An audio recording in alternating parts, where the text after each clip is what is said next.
Hey, welcome to Graphic Policy GPTV. I'm Brett. In my hands is Les Misérables the Manga Omnibus Volume 1 that collects the first 2 volumes of the manga series. And obviously, it's based off the novel by Victor Hugo. Story and art by Takahiro Arai. Translation Adrienne Beck. Adaptation is Molly Tanzer. Lettering is Aidan Clarke. Cover design Emlyn Hall. So yeah, this is.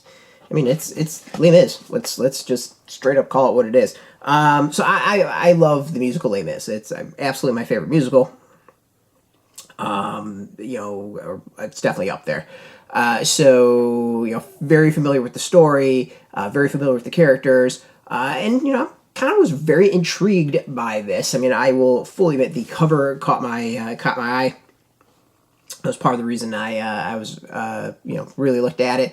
And I was just really kind of wondering like what a manga adaptation of Les Mis would be. Now this is based off of the Victor Hugo story, which inspired the musical. And it's good. It's really, really good. I mean, it's Les Mis. The story is the story. Like, it's pretty, it's not going to shift at all. So if you've seen the musical, if you read Hugo's book, like, movies, whatever, you know the story. But what's great here is, obviously, one, it's based off the book, so there's much more about a lot of the characters within. So that's good. It actually spends time kind of really building up the characters. But the other is I love the depiction of a lot of them. Obviously we got Jean Valjean, this man who steals a loaf of bread to help feed some starving kids and his sister. And gets busted for it, winds up doing some time, winds up doing longer time for trying to escape to go help them, and then eventually is released. So, this is his journey up to the point when he has made himself a respectable member of society. This is his run-in with the bishop. It's the run-in eventually with Javert, or initially with Javert. And, it's good. It's really, really, really good. We kind of get the beginning of learning about Cassette, but, we don't know where that's going to go. This is just the point where Jean Valjean and Fantine, their paths cross, is where it ends. And it's solid. Like, I love this depiction of Jean Valjean. He is, usually you kind of get the sense, at least in the musical and a lot of other depictions, like, this is a guy who had a tough decision. He stole a loaf of bread, wound up doing a crazy amount of time for it. But here, this actually really kind of more emphasizes the fact that this is a guy with a chip on his shoulder. He was born in a lower class or low class. He was poor. This was just the society at the time. Unless you were born into wealth or certain positions, you suffered.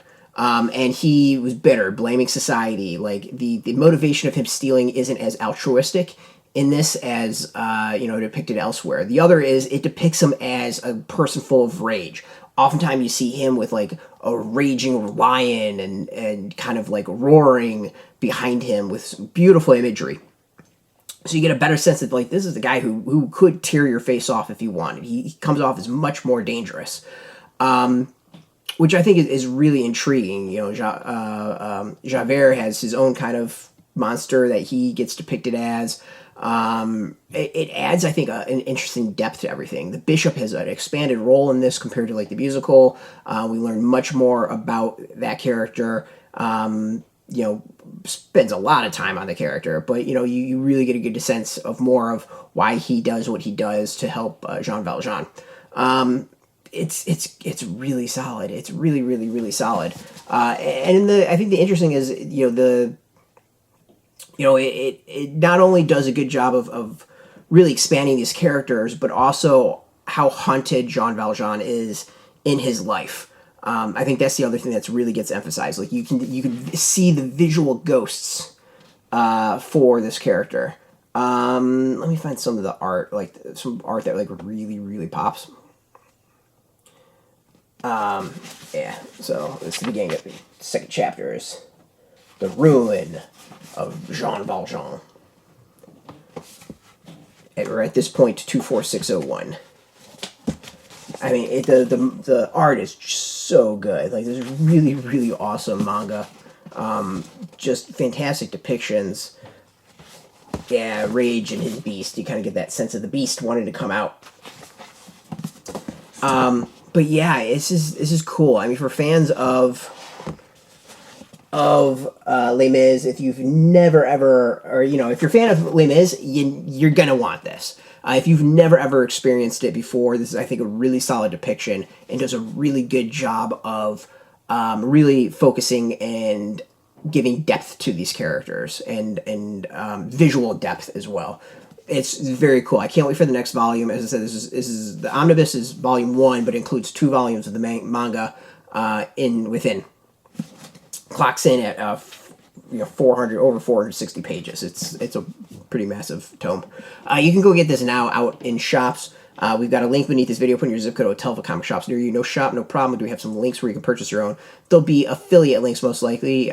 We do get a small percentage by doing that. You'll support our site, so thank you. Just watching our video support us, so thank you for that. If you are into manga, if you're into comics, if you're into graphic novels, check us out every single day at graphicpolicy.com. We're on Twitter, Facebook, YouTube, Tumblr, Instagram, TikTok, and Mastodon, all at Graphic Policy, keeping it nice and consistent. Until next time, keep reading that manga and keep it geeky.